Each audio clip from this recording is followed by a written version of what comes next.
Because the reality is, in America, what color your skin is affects the way, the opportunities, and the way you experience life. Nonetheless, I don't think that entrepreneurship discriminates. I think entrepreneurship discriminates around, is your idea worthy or isn't? I don't give a crap what color you are, what your background is, how poor you grew up, how rich you grew up, what school you went to or didn't go to. If you have a reasonable idea, you can build that into a successful business if you do the right things at the right time and make the right choices.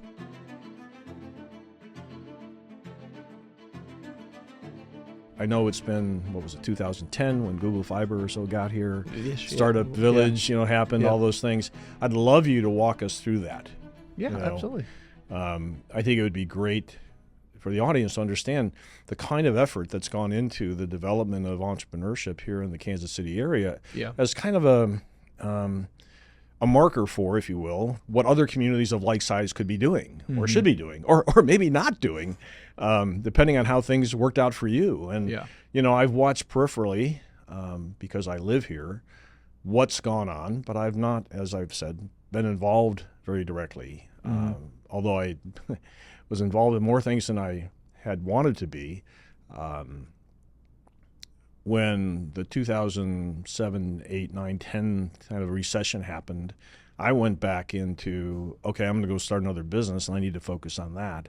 And I did not, in fact, I consciously removed myself from some of the civic things that I was doing. So I'm interested, Adam, in how did this whole thing get started with you? Why are you in this position? Why are you doing this amazing survey that you've created?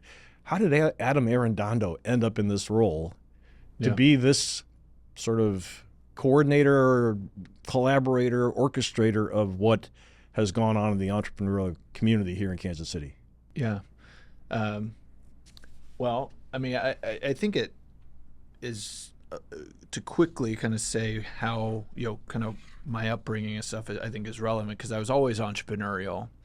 But I grew up in a pretty traditional. My dad was a corporate CFO. I would say he's anything but an entrepreneur. Great strategist and everything, but not entrepreneurial. My mom was always a socialite but stayed at home, and so I was always entrepreneurial. And I never remember talking about entrepreneurship, innovation, anything growing up. Didn't study it in school. The first class I had was senior year at Truman State, where I went. And it was write a business plan, and not talk to a single customer, right? And so I went corporate because that's kind of what that was the expectation. I went to college prep school, and that was not a setting for me at all. So I had the privilege to come home, start the quintessential startup in my parents' basement. A couple different efforts there, but ended up having a tech startup, an internet company that my co-founders had inherited a house from his mom when she passed. It was in West Plaza. And that house, we were in the basement. Another startup, Leap 2 at the time, was on the main floor. And that house ended up being the first installation of Google Fiber ever. And so now it's like media's looking at it. There's tech startups there, and the Kansas City Startup Village was born. A bunch of tech startups congregated in that neighborhood. And so I ultimately, the energy and excitement in those early Startup Village days, and I really credit Google Fiber with being a lightning rod for really catalyzing the entrepreneurial community. There was stuff happening, but I wouldn't say there was a community. 1 Million Cups started at that time. That's when Startup Weekend really got going. There was a number of events, Silicon Prairie News, and a whole bunch of things there, Tech Week, and all of it was in that 2012 to 2015 range. And we gave hundreds of tours to thousands of people from around the world into the Startup Village, this first neighborhood that got Google Fiber. We had busloads of kids coming on field trips. We had elected officials. We had corporate leaders. We had international delegations. And so it gave us this really unique opportunity to talk about innovation, entrepreneurship in Kansas City, a place that had never been known for it, to a broad group of people, and also built a massive network of people, as you can imagine. So I ultimately found myself every day more passionate and excited to cultivate this little startup village, which ultimately was about activating the entrepreneurial energy and culture in Kansas City, more so than my startup. So it failed. And that's what set us off on this journey to launch Startland and Startland News and the education work we did. And just always have been extremely proactive. And if someone I meet or hear of can be part of cultivating this more entrepreneurial culture in Kansas City, I think a culture that's good in a lot of ways, but I think misses a lot of opportunities because we aren't always as opportunistic and risk-taking as we could be. I think complementing those two, let's say augmenting our culture to be more celebratory and encouraging of people to take risks and create things. So that's been my passion. And to me, it's all about unlocking the potential of our community. And so that's what I've spent the last 13 years really tirelessly trying to do. Do you think, or do you feel at this point like the impact that the Startup Village, Startland, and other efforts that you've been a part of, maybe you can help me understand what impact did you actually have? What did actually work? Yeah. And what kinds of businesses actually worked? And can you point to those specifics in the sense of, well, we did this and that happened. And then, because it's for entrepreneurs, I think it is an if-then. If I do this, then that happens, right? So I'm curious as to what actually happened in terms of the tech startups. Yep. Which of them did well, which of them didn't, and why or why not? So that's a good and complicated question. So yeah, I assumed it was complicated. Yeah.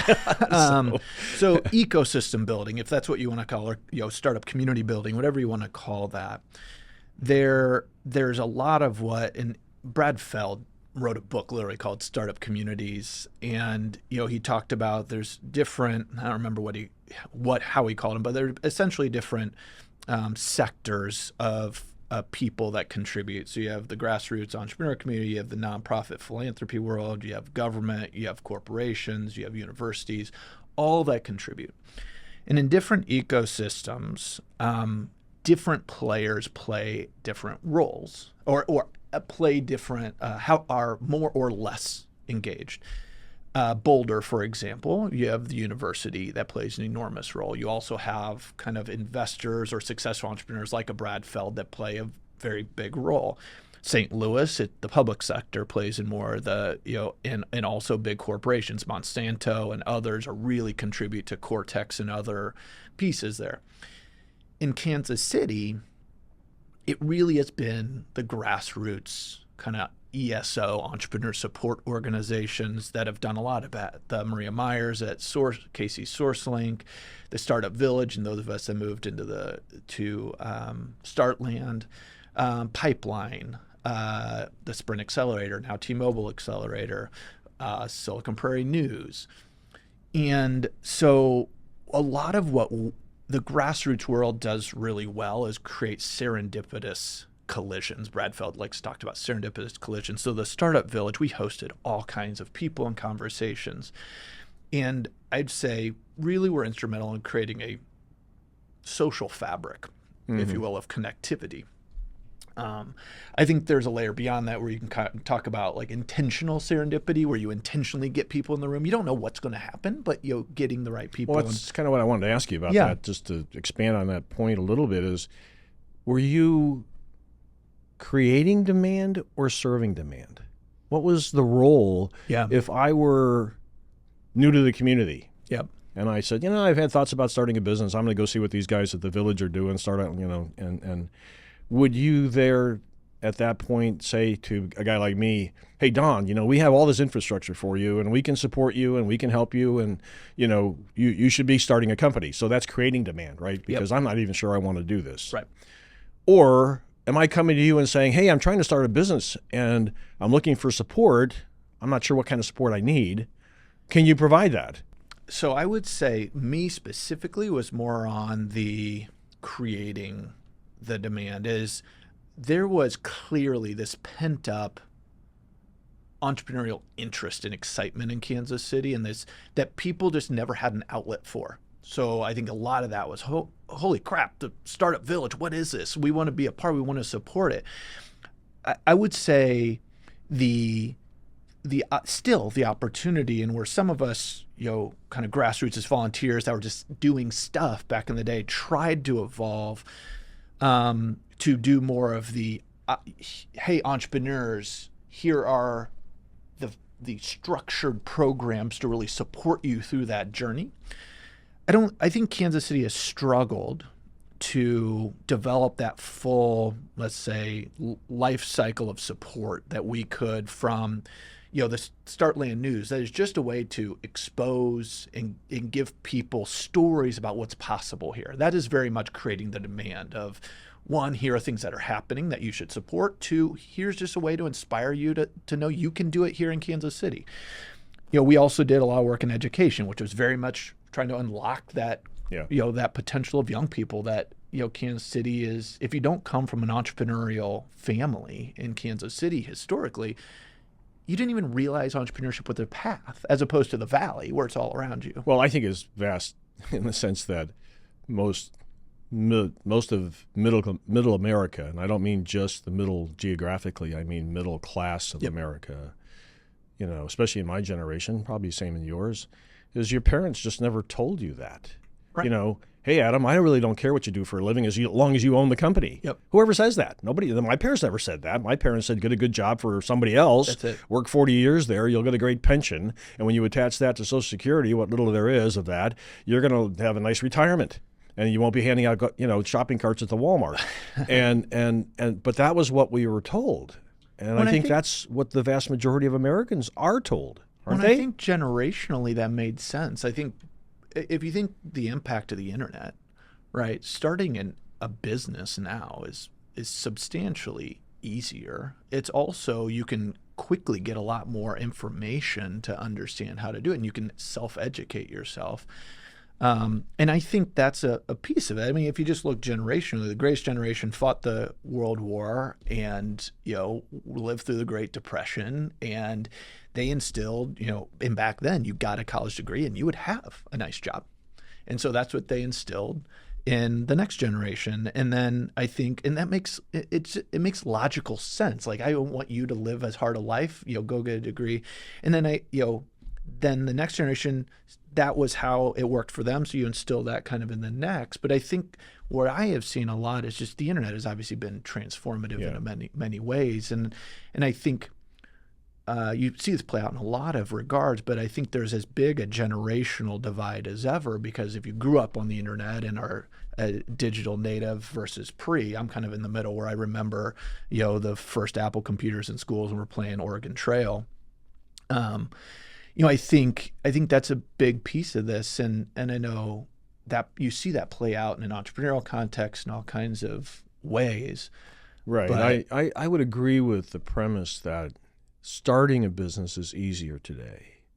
I would, though, argue that growing a business is no different today than it's ever been. It is the same amount of effort, the same amount of luck, timing, innovation, multiple on existing state-of-the-art, whatever it is you're doing. And if you don't have those attributes as a business, I don't care how easy it was to start it, you'll just fail faster. You'll start faster and fail faster. I don't disagree with that at all. And I think that actually is, starting a business with, Facebook and all these things has been romanticized. And, the reality is what the average age of an entrepreneur is 42 or something. And the reality, and this is what I tell so many young people now, and I wish I would have known enough to tell myself this before I wasted a bunch of money, and although I learned a lot, is take the time. Most entrepreneurs are experts in something, an industry or something, and they see the problem in the area they're working, and that's what they start, which is why 41 or whatever it is the average entrepreneurs. You've spent 10, 15, 20 years in industry, you say, I can do that better. Right. And then you start it. I mean, the anomaly are the 20-something tech entrepreneurs that happen to hit it big, like Zuckerberg did, right? So that has always been my, once I learned enough to be able to offer that advice, is take the time to work in at least a startup to understand the grind it takes and the amount of luck, and it ain't glamorous at all. Not at all. And I could tell you from my efforts in 3 different companies that I've started that there's nothing glamorous about it. It's emptying the garbage can when nobody else will, vacuuming the floors when nobody else is there to do it, and you can't afford a cleaning crew. It's enlisting your family to come and help you with whatever it is you're trying to do, moving file cabinets or whatever, furniture and things like that. And funding.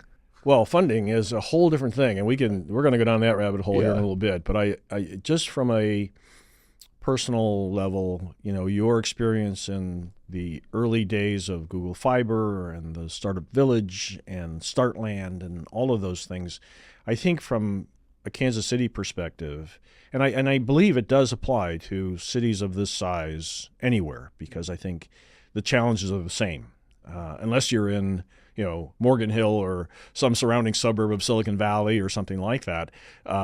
You're going to struggle with the same conditions. Yep. And I think Kansas City is not unique in that regard. Now, there are some unique things about Kansas City. Well, there's a lot of old money, there's not a lot of new money. Well, that's true of every smaller community. Yep. That's not unique to us.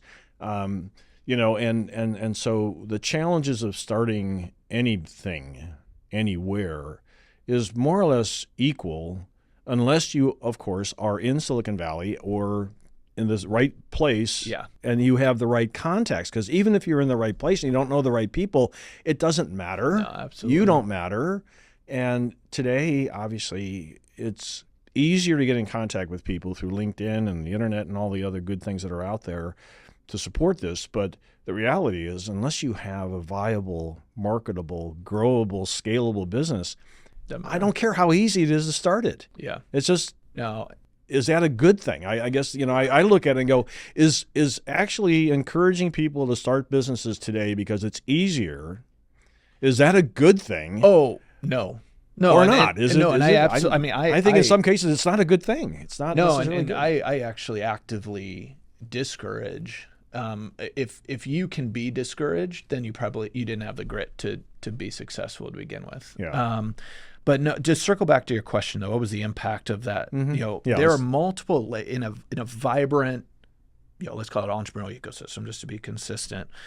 You need the social connectivity activation piece to have a community of people are in it with you.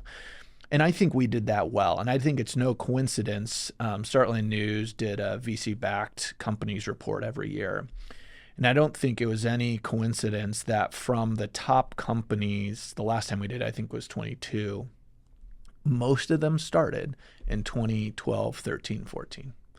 Kind of VC-backed tech companies. That's when mine started. Yep. And I think a lot of that, and I know a lot of them were plugged in to that energy at the time that, that it's hard to measure the impact, but I've seen it, at least in my journey, and I know some other anecdotes of just the high level of connectivity helped lead to those lucky moments that led to the key moments, the inflection points for companies that led to success.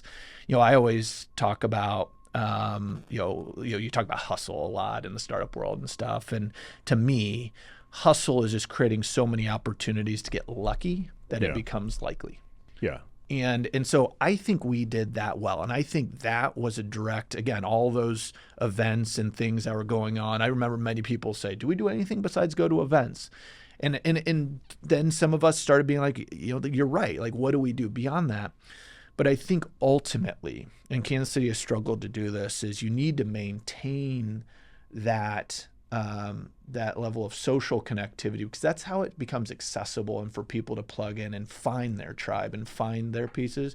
But you also need to go upstream to where there's the more curated, where it's the founders that are beyond idea, and how do they commiserate and share stories and learn from each other, the cohorts and different things. And how do you go beyond that, where you build out the early stage capital, environment to where you can support, and so on and so forth. And then ultimately, when there is success, how do we cycle it back in and continue to move up the food chain? So I think we did the early part well. The Startup Village was a key piece of that, but there was a lot of other things. And I think as those of us that were driving a lot of that, just blind excitement a little bit, but doing fun things, as we tried to do the up, move up and couldn't just do it as volunteers forever, I think we lost some of that just organic, magnetic connectivity that I think is necessary to keep the ecosystem going, even though I think some of the other more, let's call them mature, structured programs we developed, I think were good. But I think ultimately it's the 1 million cups thriving that brings people in. It is that front door that you need all of these pieces. And we haven't maintained that like we did in the early years. I think when I look at it, just as an outside observer, and at the time I was actually more involved, and I can tell you that, I started IVX, we formed the company in 2012, and we opened the first clinic in 2013. And that happened. I can tell you I was sitting at the Hotel Phillips with a guy by the name of Mark DeSalvo. And Mark had come to town from Boston. Yep, I remember Mark. He had a track record of saving community-driven venture capital funds from extinction and bankruptcy because of their focused investment thesis. They forgot to diversify their investment portfolio sufficient to guard against the risk of any one group of companies declining. And Mark would be called in by those community organizations who put those funds together and basically save it, save us somehow, right? Yep. And so Mark had this great track record of having saved a lot of community funds. And when he came to Kansas City, we did the same sort of tour of the bigwigs in town, and I won't mention names, but basically what Mark was told was, we don't want somebody coming in from outside our community who is going to carpetbag our opportunities away from us because you bring the capital and we don't. And I remember sitting at the Hotel Phillips with Mark and another gentleman, and we talked about this having been his third or fourth trip to Kansas City and how he was pretty much done with it. Like, I've tried, and the city fathers who you put me in front of, who have the purse strings, the influence, and the connections, you talk about connectivity, to make this happen, they actually don't want it to happen. They're so insular that if it isn't their money, they don't want to do it. Yep. But they won't put their own money out there for a guy like me to help manage an actual venture fund. He even promised, Mark promised, that he would bring in young people and teach them how to be better venture capitalists. So he would use the program at Kaufman or whatever to recruit good people who would then in the long run learn to do venture and debenture investing. And even that did not sway well with the city fathers here. And I remember saying to him, okay, then if you're moving away from this and you're not going to continue to pursue it, then I'm going to go start a company that I've been thinking about for a while because obviously this isn't going to work out. And I said, but I appreciate the opportunity. Thank you for making me a part of this. But I'm going to go start IVX. And I did. And that was 2012. That dynamic you talk about with, how'd you describe them? The founding fathers or the city fathers? Like that dynamic, I've learned a lot about it and witnessed it firsthand, just like you did in that example. It is still, I kind of talk about it as the status quo, is still a very powerful force in Kansas City.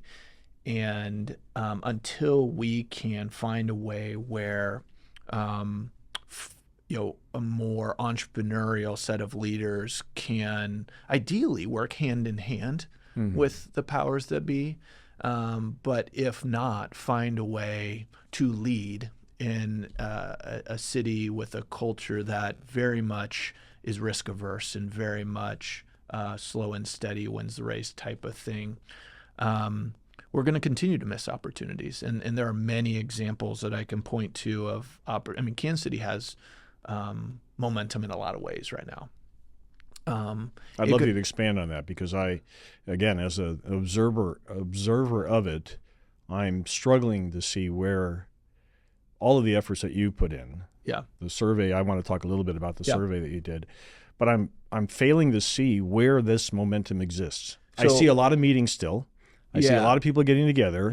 I see a little bit of effort or outcome as a result of Oracle's acquisition of Cerner, because it freed up a bunch of people who probably have been frustrated for years under non-competes that wanted to go start businesses but couldn't because they work for Cerner and inside non-competes. And that's a whole other topic. We can talk about non-competes, because I worked in Silicon Valley long enough to know what they meant there, or the lack of them meant there, and what it might mean here. But that's a different topic. But the point is, I don't see it. I'm struggling to see it. I attended a thing last week about healthcare, digital health, and things like that, and I heard a lot of platitudes, but I didn't see a lot of activity. So when I was talking more broadly when I said there's some momentum in Kansas City, I actually agree with you from an entrepreneurial perspective. I think, again, the momentum and excitement, I think we were legitimately built and we're building in the 12, 13, 14, 15, 16. From my perspective, kind of being on the ground, being a entrepreneur, ESO leader, entrepreneur support organization leader, was, there was a lot of excitement in those early days. So there was some more money supporting efforts to get things off the ground. But what I saw then is we had to start, once that initial excitement started to wear off, we had to start playing the more traditional Kansas City game to raise money and do the things that the status quo understood and valued. And so the type of things that I believe, and I think a number of us in the space believed, were the important things to create the environment in which entrepreneurs could be successful, were harder and harder and harder to fund and support. And so that's where we started shifting. And again, I think some of the shifts are part of an equation that's effective, like us shifting to do more stuff in education, I think is part of what's needed. But the things that we need to do, the social fabric and connectivity of the ecosystem, absolutely. And by 16, 17, 18 was waning. We can blame the pandemic, but it had waned well before the pandemic. And to me, what I largely credit to a really vibrant grassroots community, or kind of small nonprofit led efforts to get things catalyzed, were never picked up and taken to the next level by larger civic organizations or by corporations or by philanthropy in the way we needed. And so you kept these ESOs, if you will, just on that kind of traditional nonprofit cycle of begging to survive and never being able to scale. But I think the other part in that is part of the thesis, and I talked about this a little bit last time, is seeing the and you doing this podcast is a good example of what we just need more of, is successful entrepreneurs taking your expertise and reinvesting it back in, whether it's time or resources or whatever, right? You understand and your peers understand that the things, the inputs that help. And I think there's still an opportunity to re-engage successful entrepreneurs to create the things that they know is needed. And we've just, like I said, you doing this is an anomaly in my experience. We've not seen that at scale, despite a good number of exits. Yeah, I appreciate you saying that, because to me this is my exercise in perhaps paying it forward a little bit. There's more I could do more actively, and that's why I was interested in sitting down with you and having this discussion, because I thought, well, am I doing enough? Am I doing the right things? Or more things I could be doing? Or other things I could target that might be more impactful? And after going through your slide deck, and let me talk a little bit about this. And I don't know if this is public information. Are you sharing this? I'm happy to share it. I haven't published it publicly. All right, so we could put a link in the comment section on this. Okay, great. Okay. So the audience could at least know what I'm talking about. Yeah, and I can, if you want me to give just a quick what it is. Yeah, why don't you? Because I have specific questions about parts of it, and I don't want to undermine the bigger gestalt of it. Yeah. So if there's a go ahead. I'll give me the holistic view. A little context. So I worked, essentially in the entrepreneurial support world, entrepreneurial ecosystem from 2011 to end of 22, and I ran Startland for the bulk of that. And for me, I just saw time and time again how fragmented we were as a community. And so when I left Startland, I started just talking to people I respected. Okay, what does our community need? What do we need to be working on? And it quickly, I was like, wow, I talked to like 3, 4, 5 coffees. I was like, well, I've got time right now. What if I intentionally start interviewing community leaders, grassroots to treetops, cross-sector, on just asking, what do we need to be working on to move Kansas City forward? Very broad question. And then more importantly, what's stopping us? Because there's a broad understanding and acknowledgement that Kansas City is good at putting plans together, but often not effective at executing them. And so that's what I did for this was Q1 of 23. That's essentially full time. Mm-hmm. I was interviewing people, compiling it. And so what I ultimately did was take all those conversations. I took a bunch of notes, highlighted the themes, put it into a spreadsheet, and pulled out the different kind of sentiment that was shared. And so the big thing you'll see was, you can look at, what do we need to be working on? Workforce and education was big. Entrepreneurship was brought up a lot. But I think the more insightful and what's really driving a lot of my priorities and where I spend my time now is what's stopping us. Because it doesn't matter what we say we want to do if we don't do it. Yeah, and I guess, in looking at this whole thing, and let's talk about it in its holistic sense, sure. Because I can sit here and pick apart pieces of it. And it's really not my intent. I'm trying to find value in this presentation that you've put together and the information that you've gathered from lots of different people, so that I could understand if there was a place for me to intersect with this that could help move the ball forward and create more momentum, like we talked about, that I could actually have an impact doing that. And I'm struggling with, first and foremost, in reading this and looking at how you kind of bifurcate civic leadership from grassroots leadership, right? 2 different types of organizations, but all with the same, we assume, more or less intention to help support. That's the hope. That's the hope. Well, I mean, but you acknowledge that a lot of these people have their own agendas, which, frankly, every organization that's ever been created in history of all things created have their own agenda. So having your own agenda is not a bad thing. No. It's just a thing. It is. Right? We all have our own agenda. What is it, right?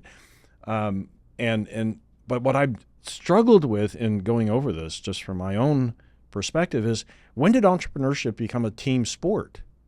To me, it's more like golf or tennis. If I want to be better at golf, I can't hand it to somebody else and say, well, go hit the ball for me. Yeah. Or can you put it a little bit further for me? Or can you dig it out of that hole for me so I don't have a shitty lie?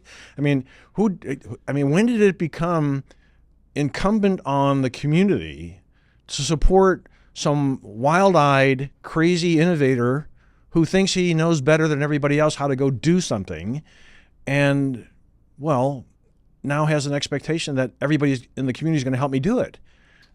There's a lot of stupid ideas. Oh, absolutely. There's a lot of great ideas. There's no shortage of ideas everywhere. They're around every corner, going on every day. And I've always said, and I believe this to be true, that there's no shortage of ideas. The shortage is of people who can actually turn them into commercial successes and scale a business, right, to serve a large marketplace over a long period of time in a sustainable fashion. It's all of those things, because you're creating a business, not a product. Right. And what I found in many of the times I've spent in meetings and other events here in the Kansas City area is we're talking about the product, the thing the service, whatever it is you've created. Yep. We're not talking about the business, Right. right? And when I see people who are very, very smart creating a thing, an object, a product, a whatever, widget, you're like, well, that's great. That's really cool. But you don't have anywhere near the chops Right. to go actually build a business around this, do you? Well, I've got all this support from all these different organizations. They're going to help me be that.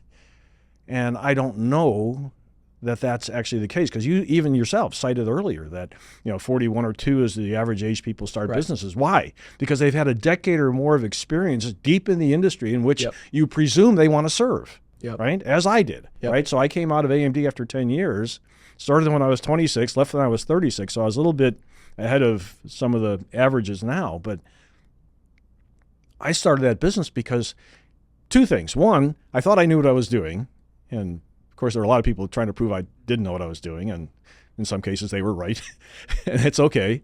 At 36, you're a little idealistic, and you think you know a lot, and you're a cocky kid, and so you learn a lot, and you learn a lot about yourself and what you didn't know. But the other thing that I assumed is, well, I have a Rolodex, to go through the vintage term, that says I have a lot of contacts in my industry. If this doesn't work out, I just go get a job, like every other schmuck, right? So I've got this little safety net that says, okay, Don, if this doesn't really go the way you hoped it would go, well, you can always go back into the semiconductor business and get a great job and make good money and feed the family. So there was those 2 things going on in my life. It had nothing to do at all with where I was living, what other support organizations existed in the area, who was going to fund me, whether they were local or not local, didn't matter. And so I come back to that bigger question is, when did entrepreneurship become a team sport? So couple responses. So first off, are you a better entrepreneur after you've done it before? Of course. And is there much more of a humbling experience in life than being an entrepreneur?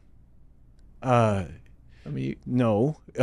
There's the realization as you go about this that there are too many things you didn't know, many things that you wished you'd have worked harder at. Right. And it crosses every boundary in terms of not just, the product, the technology, the market, and all of the sort of fundamental necessities of building a business or a product that has a business potential to it.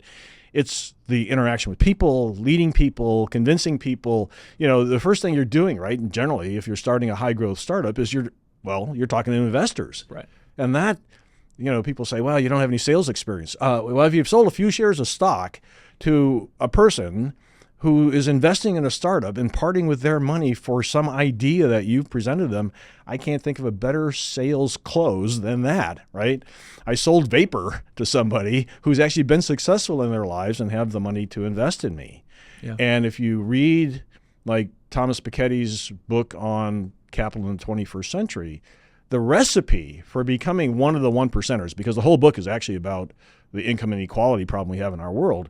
But what it also is a recipe book for how you become one of the 1%ers. It basically says, go out to somebody who's already made a bunch of money and tell him how you're going to turn that money into a multiple of the money he's about to give you by building a business or whatever around it that is now a multiple on his investment. Right. And if you can do that, then his capital is returning more than his labor did. And now your labor, right, becomes his asset. Yeah. And then if you can turn that into wealth and value based on the business you created, then now you have turned capital into something more valuable than labor. And so it's a very fundamental approach that is well documented and proven multiple times over and over again to be a repeatable process. So it's a stochastic system in the sense that it's random, but there are variables that are predictable in some respects that you can sort of aggregate and calculate the prospects of any one person or any one business, succeeding or not succeeding. Well, and so the reason I asked about the humbling and you're more successful a second time. So I think there's an argument to be made that people starting businesses, whether they're fit to or not, is ultimately their education on. I think it's build self-awareness, grit, the type of things. Even if it's a dumb idea, which my first idea was terrible looking back on it. Of course, I thought it had a chance, but it was very naive. But I learned a lot in that first experience that has allowed me to go on the journey I've been on. And so I think that's where there's some merit to just, even though it is too easy and many people shouldn't, that often it's where I've seen a lot of people try it very naively and then go on and be productive contributors in a corporation or in another company because they've been humbled in that way.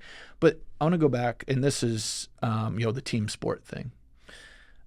So I 100% see entrepreneurship as a team sport for a number of reasons. It is what drives economies. How many studies have we seen that net new jobs are driven by small businesses 5 years old or, younger? But if you look at it from other contexts, what are the businesses that bring up underserved neighborhoods and communities? It's small businesses. It's not corporations, right? Who are the businesses that hire returning citizens, right? It's small businesses. It's not corporations. If you have a felony, a corporation's not going to hire you. You can play the game of trying to attract the few big corporations to town. But corporations tend to be, they ebb and flow. It tends to be a net neutral over time because they may come in big and hire a bunch, and then when one goes, they fire a bunch. So the net gain in economic development is small business. So that is why, to me, the equation, I think, and not to harp on it, but at the end of the day, most of these people that have come, I think, over the last few decades to understand the more so the importance of small business and entrepreneurs aren't entrepreneurs themselves and haven't lived that life and are simply doing stuff. And that's where I think the opportunity for entrepreneurs to re-engage is so important to guide some of that. Now, what I see very challenging in KC, and let's talk kind of Kansas City, maybe Midwest specifically, but Kansas City is the status quo is very strong, and it's a bunch of kind of older family or wealthier families, generational wealth, old money. Good. Call it what it is. That right, and I'd say have good intent. But they are operating from a wealth preservation and legacy building perspective. Yeah. And they're now generations away from the entrepreneur that created that wealth, generally speaking. And that's where, again, if we can figure out how to mix the new money it's fresh off the entrepreneurial journey that created it to influence the old money, I think that's the only way that, and to your point, and I agree, I think the momentum Kansas City has is more around sexy projects and sports success. But how do we leverage the high that we're on from a new airport and streetcar and new stadiums and world championships to lean into doing the hard things that create an uplift, create continued momentum and success and uplift and create a community in which all people have the opportunity to realize that success as well. And I think we have done a very poor job, and you've highlighted this, and I've talked to other successful entrepreneurs that feel similar. We've done a terrible job as a community of celebrating and elevating the success and the grind and the journey that people like you have had. And I think at times it rightfully leaves people like you feeling underappreciated and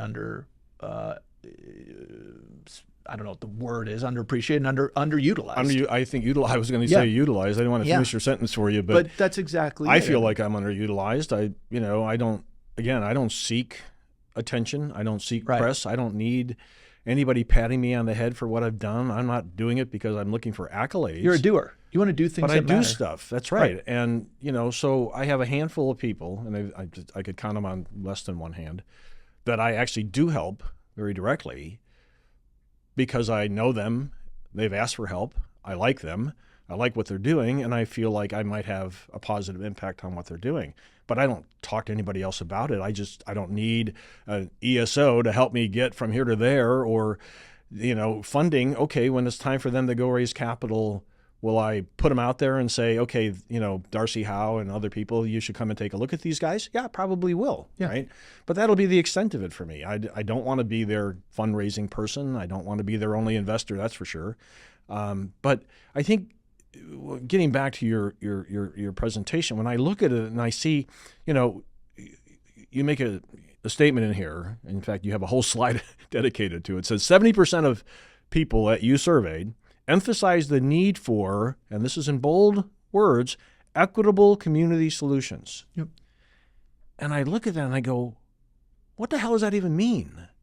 Tell me, unpack that for me, because that's a lot of syllables in 3 words that are all capitalized. Yep. And so I'm guessing this is a big point of emphasis. 70% of people surveyed said this. Yep.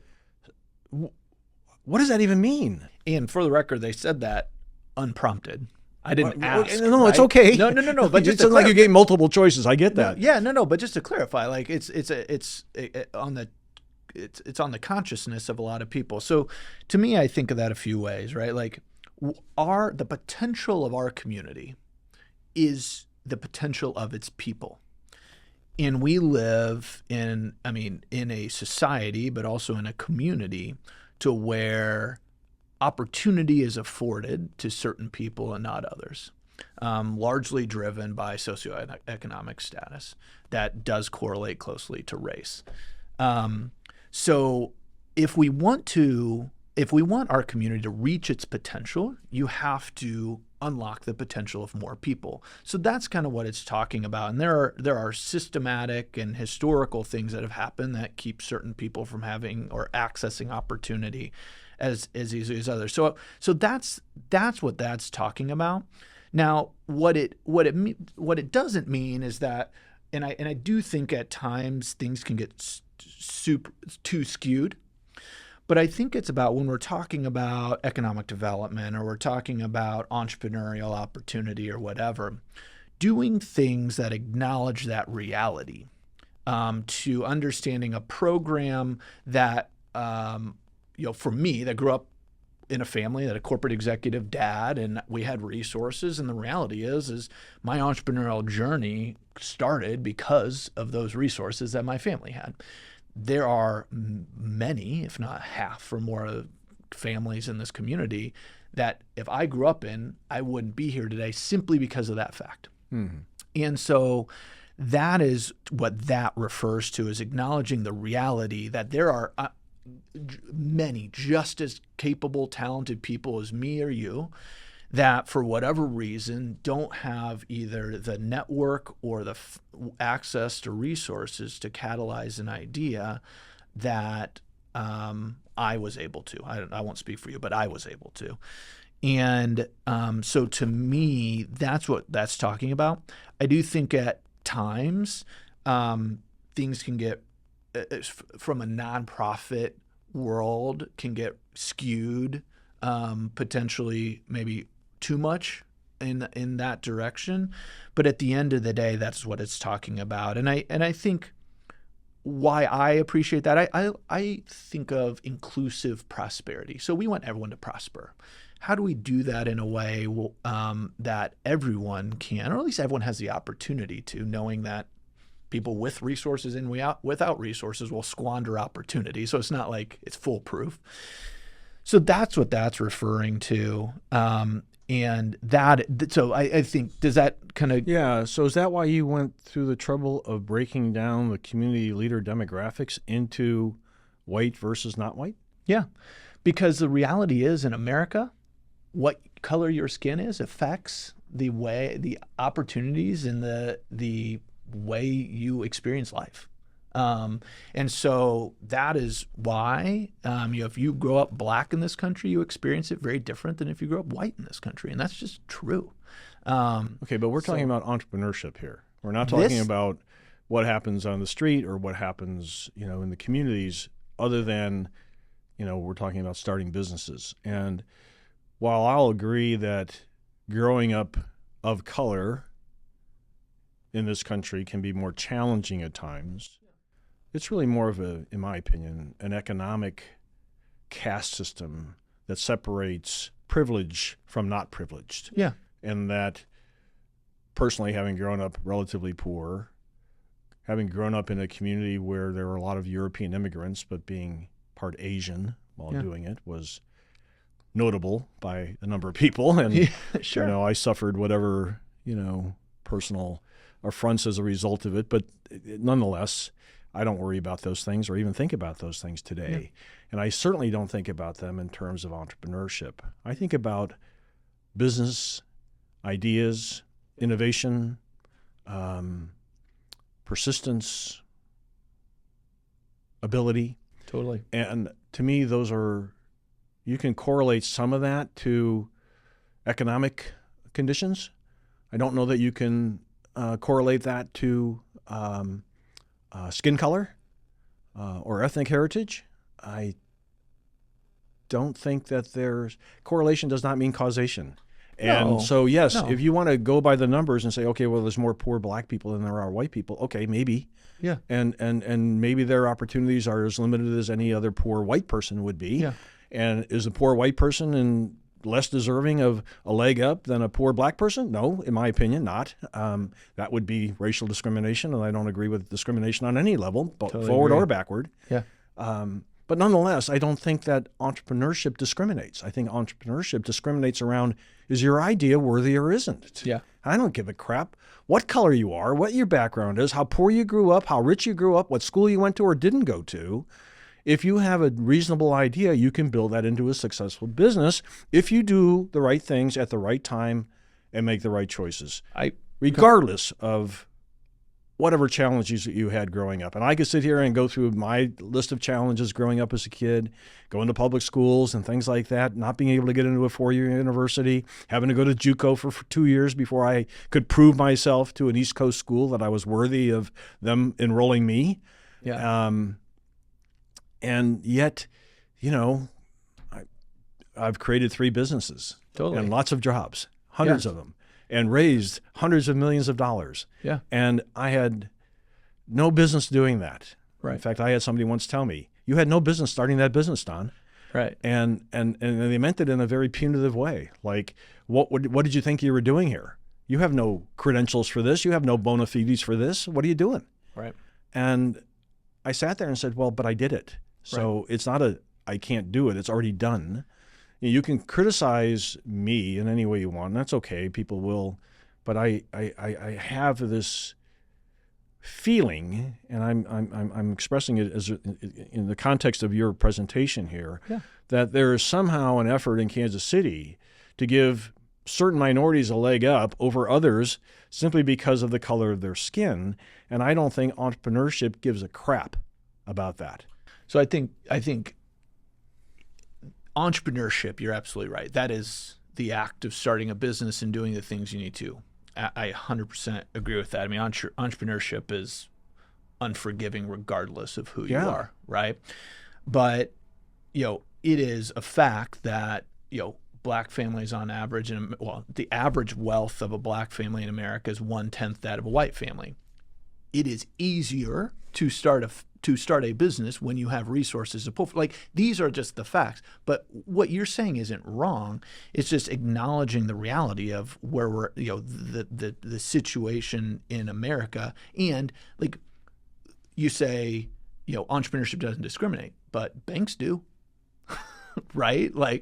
Right. So we can say they're just facts that are there. So that's where, but a lot of the programs that exist around CDFIs and things are looking at socioeconomic, right? Which it's simply your socioeconomic status and means, which does correlate to race. But I think one of the things in America that does divide us is I do think, especially rural poor, which is more white, versus urban poor, which is more, non-white.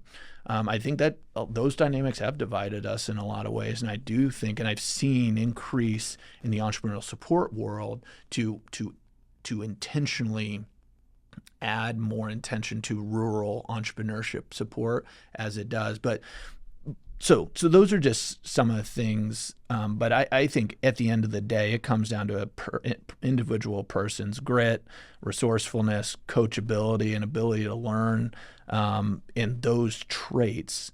But it is, more. I mean, the reality is in the tech startup world, I realized this after a while, the vast majority of founders are middle upper class white men. I mean, it's just a fact when you look at them. And is that coincidence? Probably not. Now, it's not taking anything away from them. They had to grind it out. And the reality is they had to earn every inch of that success. But, there are just some historical and systemic realities that's the case. I mean, yeah, but you could make the same argument, Adam, that if you wanted to be a Washington, D.C. lawyer, lobbyist, yeah, if you didn't go to Harvard Law or Yale Law, you're not going to get a job there. You're not going to be one of them. If you want to be a quant on Wall Street and you didn't go to MIT or Stanford, you're not going to get that job. Right. Well, is that discrimination against people who didn't go to those Ivy League schools? Is that a result of the color of your skin or the ethnicity that you have? No, it has nothing to do with that. It is what has been, and it takes a long time to break down those existing, the way, I guess, when we say that it's the way it's always been, yeah. Right? And a big part of, the podcast theme for me is, and I think we talked about this in our pre-interview, that, the perception that young people today have it harder than people in my generation had it back in our day, right? And I think I told you about my experience with a driver who was driving me home, and a young gay white kid, I want to say he's probably 25 years old, telling me that, because I brought the same theme up with him, I said, this nice guy, I said, hey, what do you think? I mean, is it harder today than it was, for my generation? If you look at your father, your grandfather, did they have it more difficult or was it easier for them? And he goes, oh, way easier for them. I go, in what way? Well, look at me as a gay man. He said, back then it was way easier. And I literally laughed out loud. I said, what? I remember you saying that. It's like what? That isn't, yeah. How can, really? I mean, you can actually live outside the closet today. 40, 50 years ago, you just stayed in the closet. Was it easier? I don't know. If you wanted to deny your sexuality, I suppose it was easier.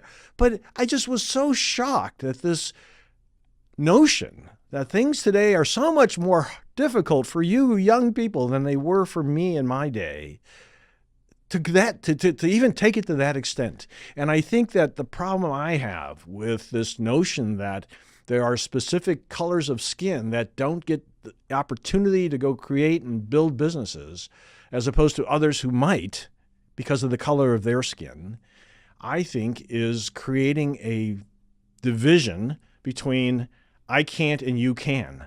And that division is not healthy in any realm. Absolutely. And we're not here to even the playing field. You still have to step up and have a great business idea and the ability to execute on it. Yeah. Or I don't care that you're white, black, or otherwise, you're not going to succeed, period. Yeah. Entrepreneurship is a great democratizing factor in my mind.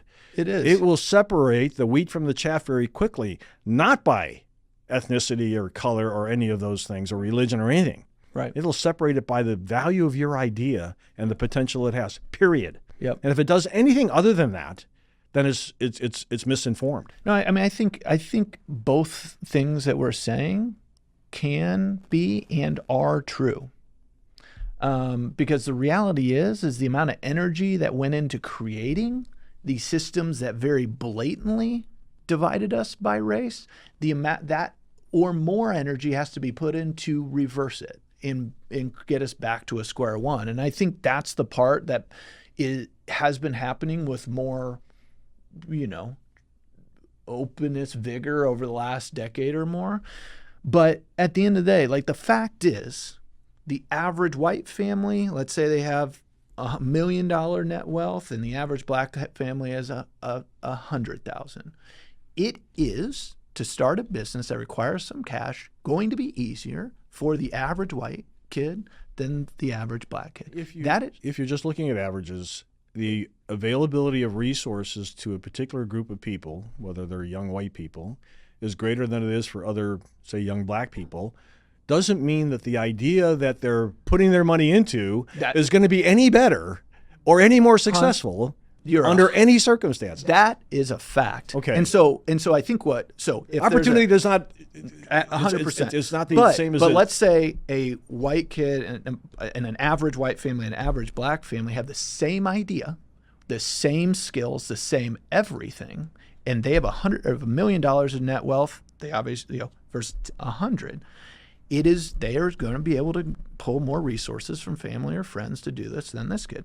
So, but I think what you're saying is if there's a black kid with a family with $1 million of net wealth and a white kid with a family with $1 million of net wealth, it is the best. Then then they're starting from the same spot, and I agree 100% with that. But that I 100%. Like, that's just a true statement. At that point, it comes down to who do you know, how much grit do you have, are you willing, able to respond to market, demands to create something of value that people will buy. And so I completely agree with that.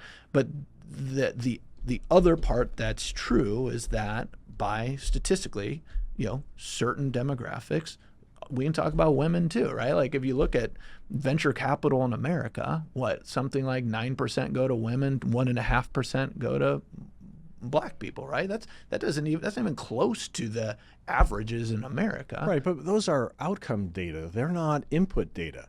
How many women versus how many men attempt to start a business, right? So only 9% of women got money. Yeah. Maybe only 1 in 10 women or 1 in 10 entrepreneurs are actually women. I don't know what the numbers are. Right. But you're taking an endpoint and saying, well, that's indicative of the starting point. No, not necessarily. Yeah. It's okay.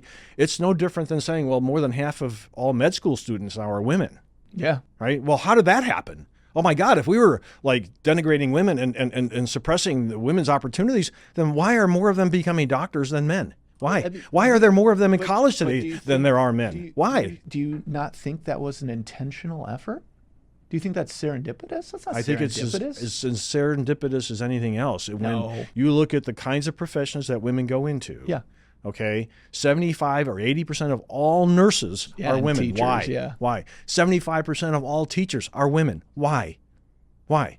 75% of all programmers are men. Why? 70% of all double E degrees are men. Why? Right. It's a proclivity. It's what I want to do. It's the way I want to live my life. Yeah. I'm a caregiver. I want to do caregiving kinds of professions.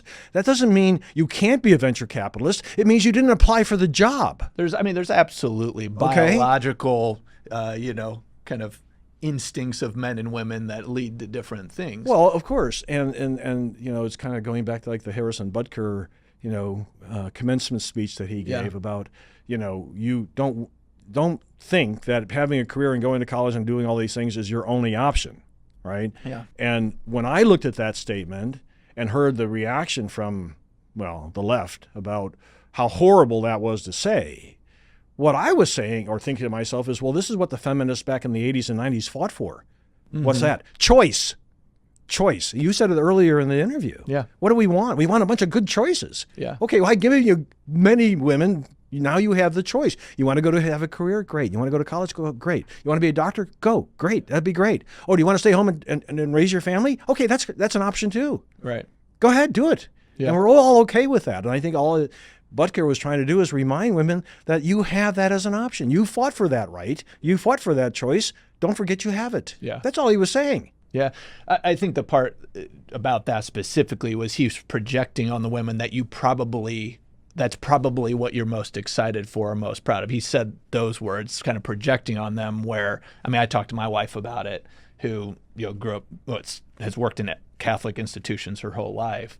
And it was more of, when she was sitting there at her graduation, she was proud of the degree she had. She wasn't just looking to be a mother. And that projection on, and maybe I'm sure some women that were graduating were, and I have some friends that kind of joke, I went to college to find a husband. And some might have been that, but I think that it was the projection that people had Well, offense with. if you looked at the full context of what he said, Yeah. he prefaced it all by saying, many of you will go on and have awesome careers. Many of you will go on and be really productive members of society in lots of different ways. However, don't forget, there is another awesome way that you can also contribute to society. And I think I heard some comment, actually it was Jon Stewart on the Late Night Show, I think, said, why are we all freaking out by a conservative guy at a conservative college talking to, people that chose to go there, sharing conservative views? Like, Right, yeah. Why? Like, okay, so that's fine. Well, there was nothing evil about what he said, and I think not some at people all. on the left wanted to, paint it as evil. I mean, they wanted him fired, right? They wanted the Chiefs to, release him and all this. They gave him a raise instead, but which was kind of like in your face. But I think this is, again, this goes back to my earlier point that there's a democratization of society when you specifically look at entrepreneurship and the quality of the deals, quality of the business, the quality of the people starting the business is a big part of it. We VCs say this 100%. all the time, right? I'd rather give a B idea to an A team than to give an A idea to a B team because they'll screw it up. Right. Now, and that gets to the next slide that I wanted to talk about in your thing about what are the most impactful things that we can do to help this entrepreneurial community. And the number one thing was workforce and education. Well, actually, so one thing I do want to clarify. Yeah. This survey was not about the entrepreneurial community. It was about Kansas City as a whole. So I think that's where some of this maybe is thrown off a little bit. I mean, I was asking, broad. Now, a lot of obviously my network are people that have worked in the entrepreneurial ecosystem, but this specifically, nowhere in there, did I say, nor does it say that this survey is about the entrepreneurial community. It is about Kansas City as a whole. So that Fair. That's fair. Yes. Okay. But I love, as a successful entrepreneur that's passionate about entrepreneurship, you're thinking of it through that lens. But just to clarify, this was a broad, what is Kansas City, not Kansas City's entrepreneurial ecosystem need. Okay. Well, but a lot of the civic organizations and the grassroots organizations you're talking about in this, and many of the people that you interviewed for it, are involved in the entrepreneurial community in one form or another. You are absolutely correct. So I guess in the context of that is how I was viewing this. Yeah. And certainly as a community on the whole, are there better things, more things as a government, they could do? I mean, it's kind of like listening to Tucker Carlson last night talk about, government. What is your role? Are you making my life better? What have you done to make my life better? What are you doing to make my life and my family's life better, the people I care about? And if you're not doing those things for me, then what are you doing? Why are you there? Why, right? Are you there to line your own pockets? Are you there for your own fame and fortune or whatever it is? That's not why you should be there. You're supposed to be there representing me. And what are my representative interests in you being there? Make my life better. And if you're not doing that, then I'm going to fire your ass. I'm going to go hire somebody else to go represent my interests, right? And I think that certainly Kansas City could be doing more for its community than it currently does. And I think, frankly, the next topic I wanted to get to is the workforce and education, because I think that's where we improve our community. Yeah. I think that's where we improve opportunity for people of all colors and all economic strata. Completely agree. And without a strong workforce, I mean, it's like my company. We moved to Tennessee. We moved to Nashville. Well, why'd you move to Nashville? Because there's more healthcare workers there. Oh, no. Kansas City has the largest density of healthcare workers in the nation. Well, yeah, but they're all 80,000 of them or whatever the number is locked up at CERN or under non-competes, and they're not going to work for me anytime soon. Right. I couldn't even get the former CEO of Blue Cross Blue Shield, who had retired, was no longer even on their board of directors. Blue Cross would not give him a waiver to his non-compete just to sit on my board. And we're not even an insurance company. We're a clinic. We're literally a clinic. But they wouldn't let him serve on my board. So how do people like him, in that particular case, pay it forward when he can't even be involved in an early stage company in the community who happens to be in healthcare? I mean that's the kind of regurgitating of talent and success and knowledge and experience that we need in our community. And here we have, I mean, the perfect opportunity for Dave Gentile to sit on my board and impart his wisdom and experience to us as a provider of healthcare services, not an insurance payer, not anything close to competing with Blue Cross Blue Shield. And yet they said no. I mean, I think that's just another example of the culture that until we, whoever the we is, right, figure the proverbial out, we. Yeah, well, I mean, but this is literally where I'm spending the bulk of my community brain power is until that changes, those dynamics, and we get people like us that understand how to solve complex, big problems and understand it's not about recognition and ego and all that. It's just about figuring out the best way to move forward. We don't have an abundance of those people at the top of our civic world. You know, one of the words that you use in here multiple times is courage. Mm-hmm. And I was like, whose courage? What courage? What would that courage look like in terms of actionable terms? What is the courage that you say is lacking? Yeah. Whose courage? To do what? With whom? For what? I mean, we know what the word courage is. Yeah, I mean, I would forget right. the definition So, of the word. I mean, there's multiple. I'm looking at what the action is. If I said, okay, well, you know, Adam's such a courageous guy. Okay, what activity am I pointing to ascribe that attribute to you? Because courage is an attribute, right? Yeah. So, I mean, obviously entrepreneurs have courage in the fact that you're doing something that's highly risky with no guarantee at the end. Some entrepreneurs don't realize how much courage that it requires because they're so confident in themselves, which it does require, confidence. But, the courage from a leadership perspective is doing hard things that not everyone's going to agree with because you believe it's right, and also not similar to entrepreneurship. There's risk in not knowing the outcome. And to me, when I talk a lot about the need for more bold leadership from a community perspective is Kansas City being a more risk-averse community and culture, and a lot of old money being what drives decisions, and it's about legacy and wealth preservation, not about wealth creation or change. It's a lot about preserving what is there already. Capitalizing on big opportunities means you need to place strategic bets on what we want our community to do or not do. But to me, it's that. And I think entrepreneurs and business leaders in general understand, corporate leaders have to make big decisions all the time that they know not everyone's going to like, but they use strategy and calculation and some politics to figure out what makes most sense, and you make a big challenging decision, whether it's to open a new line of business or shut one down or hire a key person or fire a key person. Right.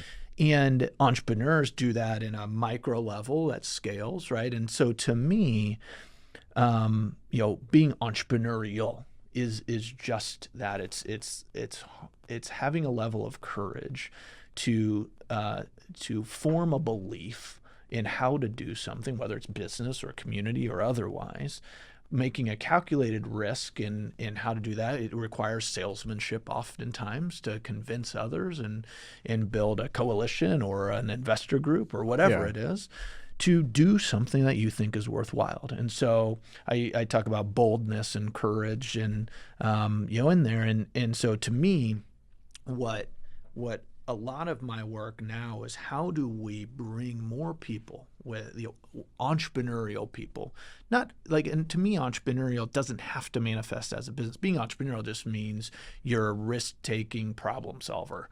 And how do we get more entrepreneurial people? And I would love more entrepreneurs involved in community issues to bring that boldness and courage and ability to solve problems to the table. Because if we leave it, and I think this is what we see a lot, and you said it right there, right now, so much of politics is just this like theater, this alternate reality. Yeah. But at the end of the day, the amount of money and resources and impact of what policies and decisions politicians make are real.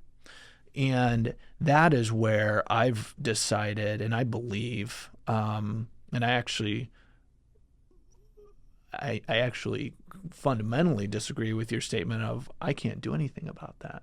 The reality is we absolutely can, because who puts people in places, who creates those opportunities, and so to me, that is what I'm spending all of my time doing now, is beginning to build the infrastructure that can support a new generation of leaders, business and otherwise, that are community first, entrepreneurial problem solvers, that work from a place of doing what's right and moving us forward, as opposed to doing what looks good and doing what gets the praise. Right. And that, I believe, if we could all focus on that, whether from a business, many, not all, we can all think of the anomalies, but most entrepreneurs are the ones that can take in a lot of data, make strategic calculations, are good salesmen of pitching an idea, and ultimately can coalesce a group of people around an idea to execute. I think,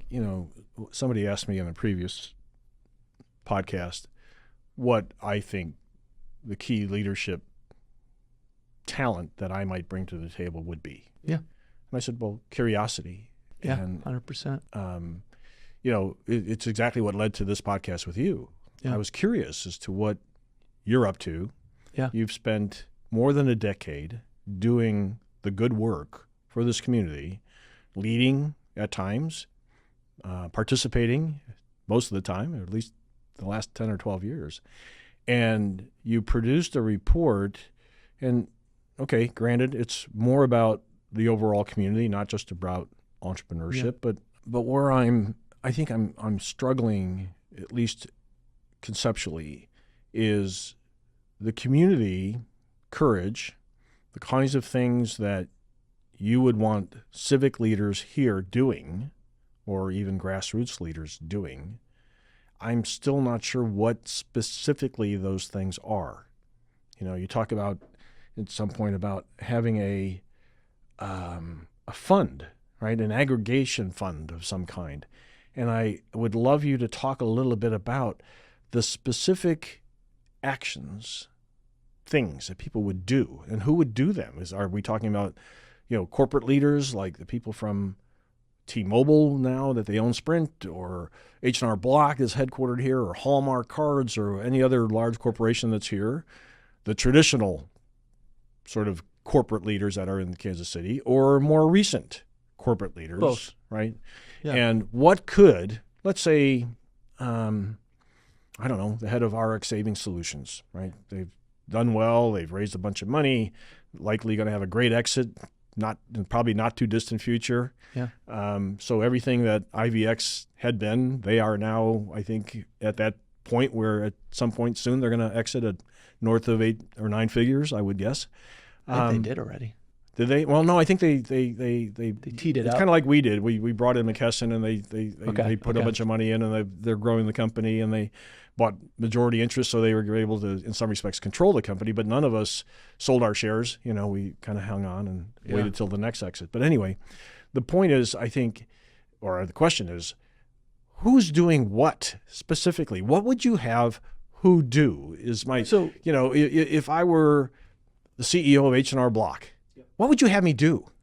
To me, it's about bringing the people that understand the different issues that we're talking about. It's about bringing the best people to the table, and that is not currently what happens on most. Yeah, I didn't want to go there because you mentioned that about some of the grassroots organizations don't feel like we have the right people at the table.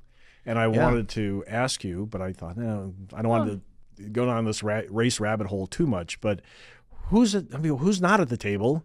Or who's at the table I shouldn't be there? That comment's not explicitly about race. I mean, okay. It's about, so grassroots does not correlate to race. No, I understand right? that, but so it's who's not at the table is my question. Well, when you look at who's around the big civic table. So making decisions on what are the civic priorities that what opportunities are we gonna chase from a civic perspective? What priorities, affordable housing or otherwise we're gonna work on? What, if we're gonna pull together a fund, who's actually helping try and do, whatever these are.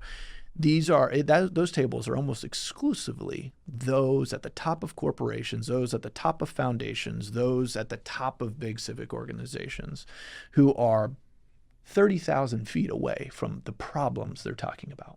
Rarely do the people that are working every day on those problems and know them most intimately, whether it's an ESO person that's working with entrepreneurs, or even better, an entrepreneur that's living the grind right now, at the table when the top is talking about them. So it'd be great to know a little bit more about your background and what are you up to today? What's going on with you? Oh, for sure. So, I kind of told you how I got to the survey, to the listening tour. But so after that, I actually took that and kind of used that as my guiding light, because I very much believe you're not going to do big, challenging things if you don't do it with people. Especially in the community, it has to be a collective effort. So I went to find my seat in the civic world, and maybe similarly to how you feel, Don, I literally in writing was told at one opportunity I was too entrepreneurial in writing, and was told that indirectly multiple other times in multiple opportunities that I had multiple people champion me, excited for me to get into one of these civic orgs, chamber, civic council, otherwise, ended in silence. And so I started doing some consulting for a few startups. I've been big network, so I can help with some business development, make some connections. And a close friend of mine actually was in that first house in the startup village. Yeah. He had started a construction technology company called Tractix. And as I just saw the civic world just wasn't, didn't have a seat for a guy like me. And I've done a lot of community work, and I can imagine how it feels for a guy like you that wants to give back but doesn't know where the seat is. So I ultimately landed back in a startup, which is kind of a comfort zone. And I have a long leash to do community work and lead a bunch of our kind of construction industry. So what does the business do for the construction industry specifically? Yeah, so Tyler, actually, our founder, came from a blue-collar family, and so he has a real appreciation for blue-collar work and the skilled trades. Met a heavy civil contractor. He was doing professional services, building custom software and websites. Met a heavy civil contractor that was just so frustrated with the technology available to him, trying to manage his heavy civil construction company. Tyler dug in and realized the leading technology in that space is 20 or 30 years old. And there's some good point solutions that may do time tracking or dispatch, whatever, but it's like there's no platform play for the heavy highway space.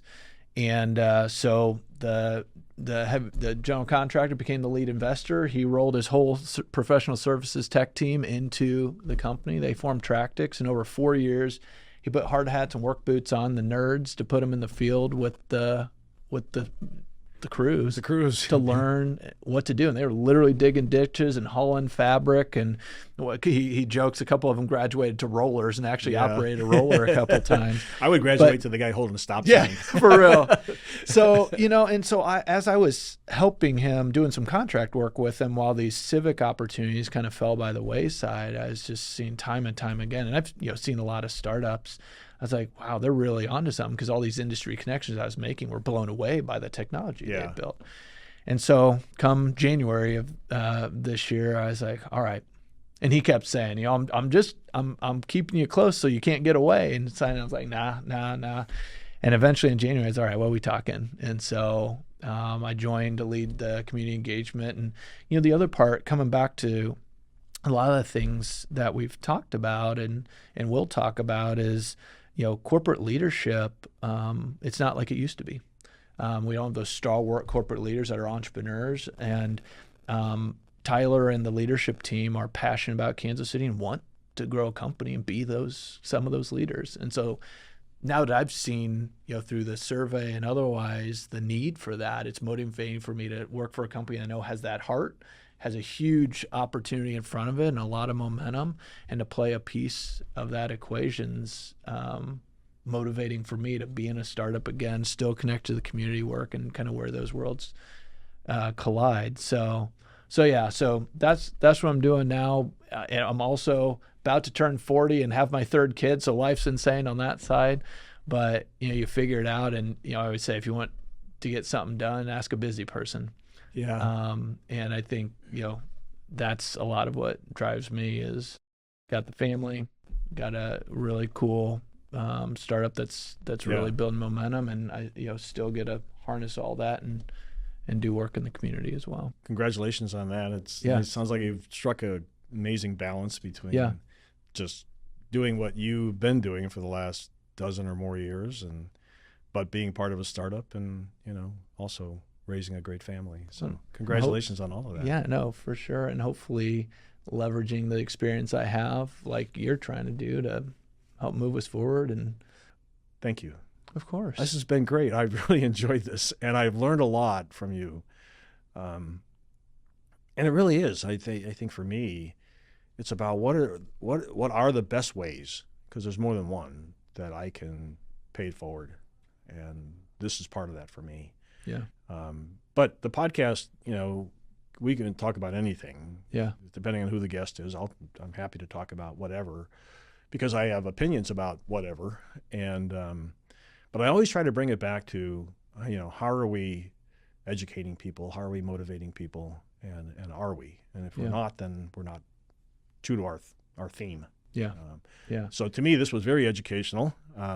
Certainly illuminated a lot about this work that you've done and the work that you've done, outside of this in the past. And I think it will open the eyes of people in other communities who struggle with the same things. Yeah. Because I don't think it's anything unique. I think it's exactly the same problem in Memphis and other, communities of 1 million people or 1.5 million or 2 million people. I think it's somewhat epidemic in that regard. We're all fighting for what dollars are out there being invested, but there's lots of dollars out there being invested. Yeah. And to me, I think now that the bloom is off the rose in places like Silicon Valley and Silicon Alley, I think the opportunity for everybody is much greater than it was. And I think it's a lot easier to start a business today than it was when I was coming up, and even 12 years ago when I started IVX. Right. If I want to know who the VP of finance is at a given I just go on LinkedIn and find it. So I think that there are ways for people like me to help. It's just a question of where do I intersect with it? Where's that point of entry? Right. And like you say, where the seat at the table. It's okay. Where's the table? I don't even know where the table is. And I think that's incumbent upon people like me to understand that landscape better, to help you find that seat to where you can be impactful. Yeah, there are people out there who have a lot to share. Totally agree. Well, I look forward to digging in with you. All right, man. Thanks. Appreciate it.